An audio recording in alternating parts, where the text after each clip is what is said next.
ಸಮಸ್ಯೆ ಇರ್ಬೋದು, ಮಹಿಳೆಯರ ಸಮಸ್ಯೆ ಇರ್ಬೋದು, ಕಾರ್ಮಿಕರ ಸಮಸ್ಯೆ ಇರ್ಬೋದು, ಎಲ್ಲರ ಸಮಸ್ಯೆಗಳಿಗಾಗಿ ಹೋರಾಟ ಮಾಡಿದ ವ್ಯಕ್ತಿ ಈ ದೇಶದಲ್ಲಿ ನೀವು ಏನು ಹುಡುಕ್ತಾ ಹೋದ್ರೆ ಸಿಗೋದು ಅದು ಒಬ್ಬರೇ, ಅದು ಬಾಬಾ ಸಾಹೇಬ್ ಅಂಬೇಡ್ಕರ್ ಅವರು. ಇನ್ಯಾರು ಸಿಗೋಲ್ಲ. ಇಂಥ ಒಂದು ಪರಿಸ್ಥಿತಿಯಲ್ಲಿ ಅವರನ್ನ ತುಳಿದವರೇ ಹೆಚ್ಚು, ಅವರನ್ನ ಬಳಸಿದವರು ಹೆಚ್ಚಿಲ್ಲ. ಸುಮಾರು 65-70 ವರ್ಷಗಳ ಕಾಲ ಈ ದೇಶವನ್ನ ಆಳಿದವರು ಯಾವತ್ತೂ ಹೇಳಲಿಲ್ಲ ಬಾಬಾ ಸಾಹೇಬ್ ಅಂಬೇಡ್ಕರ್ ಅವರು ಬರೆದ ಸಂವಿಧಾನದ ಕಾರಣದಿಂದ ಈ ದೇಶದಲ್ಲಿ ಚಾ ಮಾರುವ ವ್ಯಕ್ತಿ ನನ್ನಂತವರು ಕೂಡ ಪ್ರಧಾನಮಂತ್ರಿ ಆಗ್ಲಿಕ್ಕಾಯ್ತು ಅಂತೇಳಿ ಯಾರು ಹೇಳಲಿಲ್ಲ. ಅದು ಕೇವಲ ಮೋದಿಜಿ ಅವರು ಹೇಳಿದ್ರು. ಇವತ್ತಿಗೂ ಯಾರು ಹೇಳಿಲ್ಲ ಬೇರೆಯವರು. ನೆಹರು ಹೇಳಿದ್ರ, ಇಂದಿರಾ ಗಾಂಧಿ ಹೇಳಿದ್ರ, ರಾಜೀವ್ ಗಾಂಧಿ ಹೇಳಿದ್ರ, ಪಿ ವಿ ನರಸಿಂಹರಾವ್ ಅವರು ಕಾಂಗ್ರೆಸ್ನವರು ಹೇಳಿದ್ರ? ಯಾರು ಹೇಳಿಲ್ಲ. ಕೇವಲ ಹೇಳಿದ್ದು ಮೋದಿಜಿಯವರು ಮಾತ್ರ.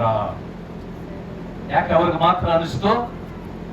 ಅವರು ಒಬ್ಬ ಹಿಂದುಳಿದ ವರ್ಗದವರಾಗಿ ಹುಟ್ಟಿ ಜೀವನವನ್ನು ನಾನು ಕೂಡ ಈ ರೀತಿ ಸವಸ್ಬೇಕು, ಹೋರಾಟ ಮಾಡಬೇಕು, ಜನರ ಸಮಸ್ಯೆಗಳಿಗೆ ಸ್ಪಂದಿಸಬೇಕು ಅಂತೇಳಿ ಅವರು ಕೂಡ ಬಾಬಾ ಸಾಹೇಬ್ ಅಂಬೇಡ್ಕರ್ ಅವರ ಅನುಯಾಯಿಯಾಗಿ ಇದನ್ನ ಕೇಳಿದ್ರು.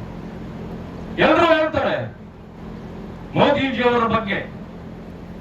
ಅವರು ಬಿಜೆಪಿ ಅಂದ್ರೆ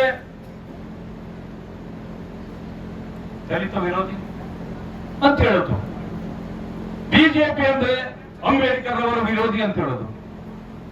ಆದ್ರೆ ಒಂದನ್ನು ತಿಳಿಯಿರಿ,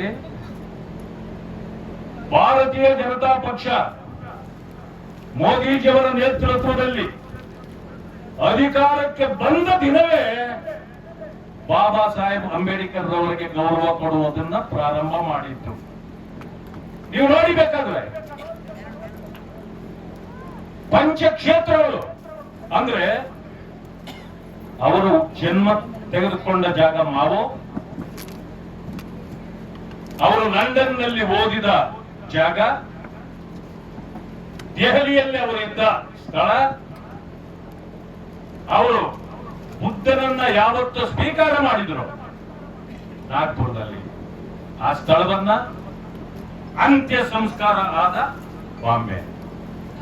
ಈ 5 ಕ್ಷೇತ್ರಗಳನ್ನ, ಪಂಚಕ್ಷೇತ್ರಗಳನ್ನ ಅಂತಾರಾಷ್ಟ್ರೀಯ ಮಟ್ಟದ ಸ್ಮಾರಕಗಳನ್ನಾಗಿ ಗೌರವಿಸಿದ್ದು ಅದು ಭಾರತೀಯ ಜನತಾ ಪಕ್ಷ ಮತ್ತು ಮೋದಿಜಿಯವರು, ಬೇರೆ ಯಾರು ಅಲ್ಲ. ಯಾಕೆ ನೀವೆಲ್ಲ ಮಾಡ್ಲಿಕ್ಕೆ ಆಗ್ಲಿಲ್ಲ? ಮೊದಲು ಬಾಬಾ ಸಾಹೇಬ್ ಅಂಬೇಡ್ಕರ್ ಹೇಳ್ತಾರೆ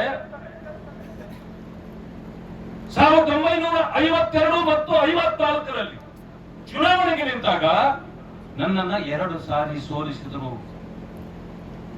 ಯಾರು? ಕಾಂಗ್ರೆಸ್ನವರು ಅಂತ ಅವರು ಹೇಳಿದ್ದಾರೆ.